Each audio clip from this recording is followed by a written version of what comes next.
NSTF Chairperson Professor Jeffrey Mashlele, NSTF Executive Committee members, and Executive Director Ms. Janssen House, representative of co-branded sponsor South 22, Dr. Omar Gahesan, Chairperson of the Education Panel, Mr. Dennis Hunt, Duty Chiefs of the Department of Science and Innovation, Dr. Mope and Mr. Dan Floyd, Committee of Heads of Research and Technology members, representatives and leaders from our science councils and related entities, Dr. Vincent Mapai, Chairperson of the Discovery Foundation, Professor Pamela Naidu, CEO of the Heart Foundation, Mr. Hussein Kanjiker, CEO of the Men and Guardian, Professor Daya Reddy, Vice Chancellor, University of Cape Town and Innovation,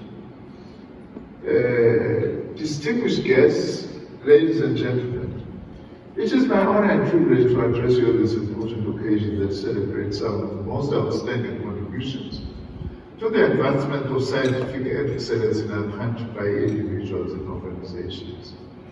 It is perhaps fitting that I start by highlighting that as part of one of the key stakeholders within our country's national system of innovation, the NSTF Awards have been celebrating South African research and innovation for a quarter of a century. It has grown from 2 awards in 1998 to 16 awards tonight. Almost 300 outstanding researchers, innovators, teams, and organizations have been awarded throughout the years. By all accounts, this is a phenomenal growth over the past 2 decades, and something I believe is deserving of our congratulations. I'm also informed that tonight we'll also see the awarding of a special award called NSTF Ukoze Award. I congratulate you on this collaboration, and I wish this collaboration to grow even further. There is general agreement among scientists, business leaders, and public policymakers that science and innovation are more important to South Africa and the world than ever before. To find greater resonance than outside the scientific community, science and technology needs to be seen to be solving some of the most pressing, urgent social challenges that ordinary human beings are grappling with on a day-to-day basis. This is even more important for developing countries.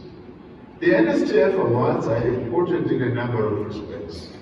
First, they remind us that the search for sustainable solutions for humanity must be underpinned by a culture of excellence in all areas. While a number of individuals and organizations are involved in science, technology, and innovation, some distinguish themselves by attaining the highest scientific and ethical standards possible. This then suggests that in addition to recognizing scientific excellence, at occasions such as these ones, it is equally important that we also link the notion of scientific excellence to social consciousness and social justice. By this, I mean the deliberate application of science, technology, and innovation to help resolve some of humanity's most urgent problems. The world has changed significantly in the last 50 years or so, and with these changes have come several complexities for individual citizens and countries alike. To help us develop a deep appreciation of these complexities, the World Economic Forum's 2023 Risk Report makes a few instructive observations. The report observes that as 2023, I quote, begins, the world is facing a set of risks that feel both wholly new and eerily familiar. We've seen a return of older risks: inflation, cost of living crisis, trade wars, capital outflows from emerging markets, widespread social unrest, geopolitical confrontation, and the spectre of nuclear war, which few of this generation's business leaders, public policy makers, and political leaders have experienced.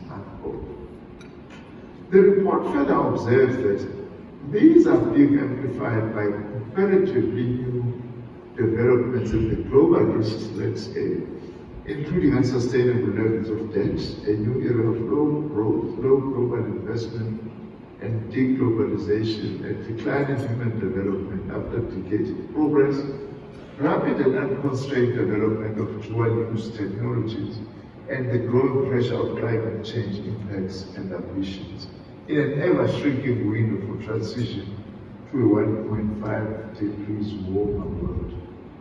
Together, these are converging to shape a unique, uncertain, and turbulent decade. To come, that was from that World Bank report. Prominent social activist Arundhati Roy puts it more sharply, I quote, "Once, weapons were manufactured to fight wars. Now wars are manufactured to sell weapons," unquote. While these risks are described as global, we are conscious of the fact that countries in the global south are invariably going to be the most affected by all this. As part of the global south, this compels us as South African scientists, innovators and public policymakers to ask a number of pertinent questions. One such question being, to what extent do the innovations that we are celebrating here tonight and on other occasions help us address some of our country's most urgent social and economic challenges?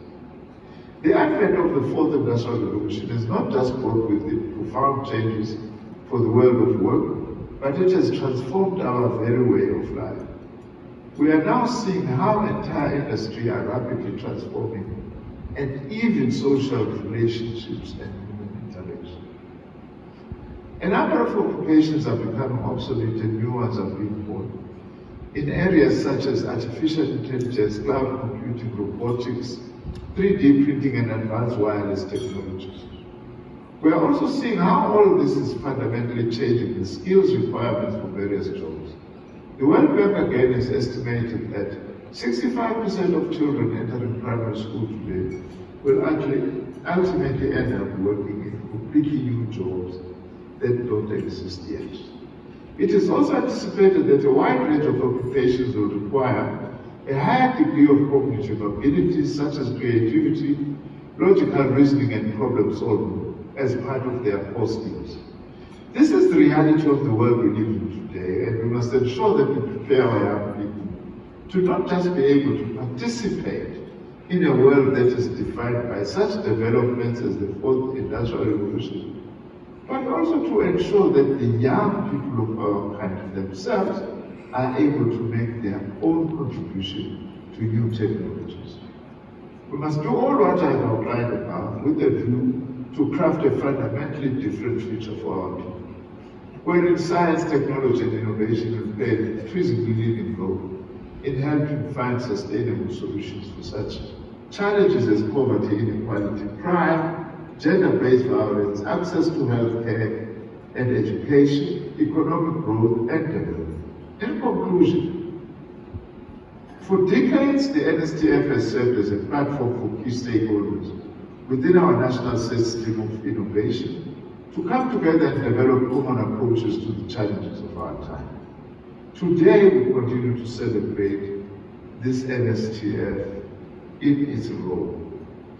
Tonight's awards serve as a potent affirmation of the fact that the different future of our people through science, technology, and innovation is indeed finally possible. Congratulations to all those individuals and organizations who are being honored here tonight. We hope to use your work to inspire the next generation of scientists and innovators. I thank you.